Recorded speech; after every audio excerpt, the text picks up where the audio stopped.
Hello student, let's get back to our second chapter of history. इसके previous part में हम Palaeolithic as discuss कर रहे थे, जिसमें हमने देखा था अबाउट पैलियोलिथिक मैन, उनकी साइट्स, उनकी लाइफस्टाइल, उनकी रिलीजियस बिलीफ, इस सब के बारे में हम डिस्कस कर चुके थे। Now come to the next part, that is mesolithic age और मिडल स्टोन एज। देखिए, मेसोलिथिक एज, जब पैलियोलिथिक में एज एंड हुई तो जो मैन थे वो पानी के नज़दीक आने लगे, मतलब उन्होंने रिवर्स और लेक्स के पास रहना स्टार्ट कर दिया। वहीं से मेसोलिथिक और मिडल स्टोन एज स्टार्ट हुई। देखिए, मेसोलिथिक एज जो है वो 10,000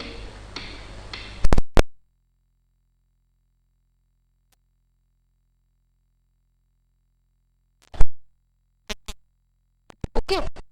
देखिए, मेसोलिथिक एज के सारे फीचर्स जो थे वो लगभग ओल्ड एज जैसे ही थे। कुछ थोड़े बहुत डेवलपमेंट्स इसमें हुए, जैसे कि domestication of animal, improvement in tools, art of painting और burial system. One by one करके हम इनको देखते हैं। First is domestication of animal. अब जो मैन थे मेसोलिथिक एज में, इन्होंने एनिमल को डोमेस्टिकेशन स्टार्ट कर दिया था। देखिए, मेसोलिथिक एज में जो मैन थे उन्होंने सिंपल हाउसेस बनाना स्टार्ट कर दिया। वो सिंपल हाउस में रहने लगे और एनिमल्स का जो डोमेस्टिकेशन है वो उन्होंने स्टार्ट कर दिया। एनिमल्स लाइक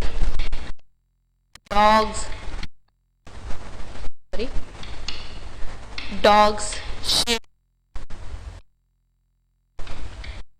गॉट,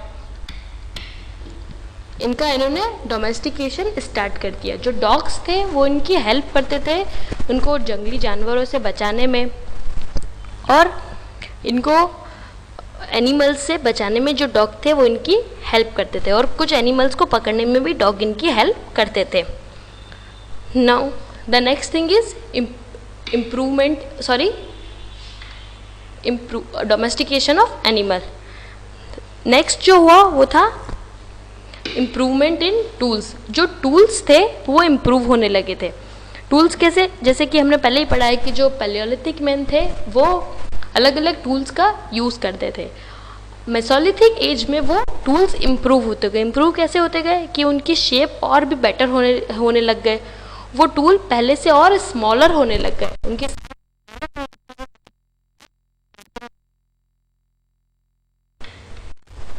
मतलब छोटे छोटे पत्थर, वो जो टूल्स थे वो काफ़ी पहले से शेप होने लग गए, उनके बेटर शेप होने लग गए, वो पहले से ज़्यादा एफिशिएंट होने लग गए।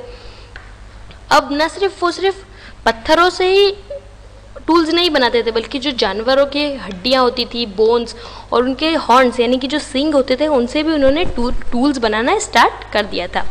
इंडिया में जो माइक्रोलिथ्स हैं वो मैसोर और जो वेस्टर्न नर्मदा रीजन है वहाँ पर मिले। वेस्टर्न नर्मदा रीजन में जो माइक्रोलिथ्स है वो मिले। नाउ ये थे टूल्स में कुछ इम्प्रूवमेंट्स, के टूल्स में क्या क्या इम्प्रूवमेंट आए। The next one is art of painting. देखिए, पेंटिंग में भी काफ़ी चेंजेस है। हमने पहले ही पढ़ा कि वो केव्स पे जानवरों की पेंटिंग्स बनाया करते थे। अभी भी केव्स पर काफ़ी चीज़ें पेंटिंग्स में हमें मिली। रेड एंड वाइट कलर जो थे वो मेनली पेंटिंग्स में यूज़ किए जाते थे। Red and white colours which were used on the rocks.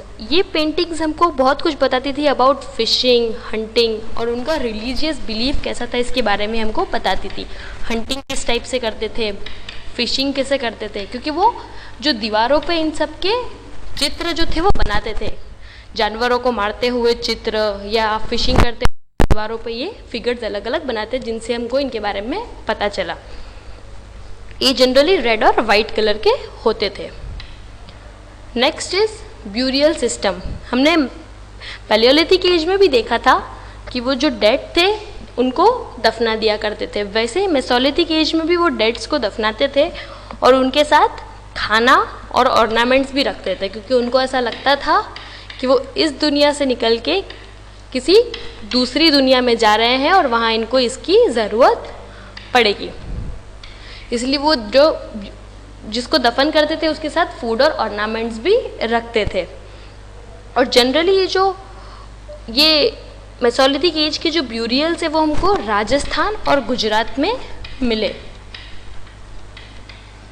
Rajasthan and Gujarat में ये हमको मिले जनरली।